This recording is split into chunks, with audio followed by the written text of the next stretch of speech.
সামনেই শ্রাবণ মাস। সোমবার থেকেই ভারতের বিভিন্ন শিব মন্দিরগুলিতে ভক্তদের ভিড়। লাইনে দাঁড়িয়ে ভক্তরা ফুলের ডালি নিয়ে পুজো দিচ্ছেন ভোলেনাথকে। দেখুন মুম্বাইয়ের ছবিটা।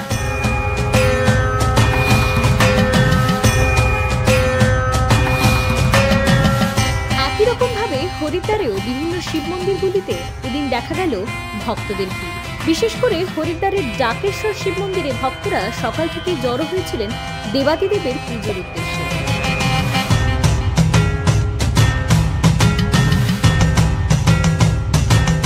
বারাণসীতেও ভক্তদের ভিড় ছিল বেশ চোখে পড়ার মতো। বারাণসীর বিশ্বনাথ মন্দিরে সকাল থেকেই ভক্তদের সমাগম। আবার অযোধ্যার নাগেশ্বর মন্দিরেও জমজমাট ভক্ত সমাগমে। কেউ করছেন আরতি, কেউ ঢালছেন বাবার মাথায় জল, কেউ বা দিচ্ছেন বাবার মাথায় বেলপাতা। রাজস্থানের জয়পুরের বিভিন্ন শিব মন্দিরগুলিতে ভক্তদের ভিড় ছিল বেশ চোখে পড়ার মতো। প্রয়াগরাজে সকাল থেকে ভক্তরা ফুল বেলপাতা দুধ দিয়ে বাবাকে স্নান করাতে জড়ো হয়েছিলেন।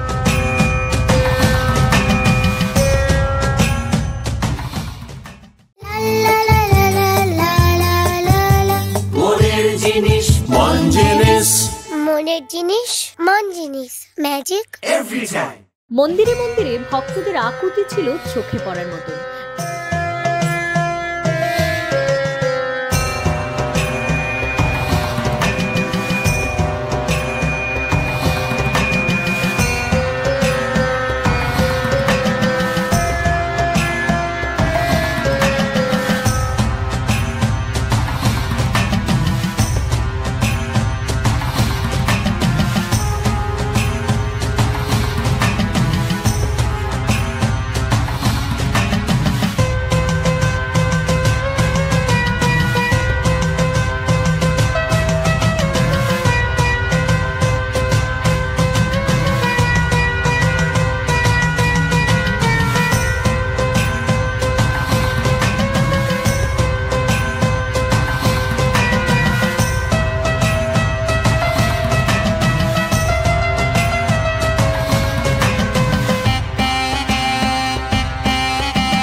News poll Bangla.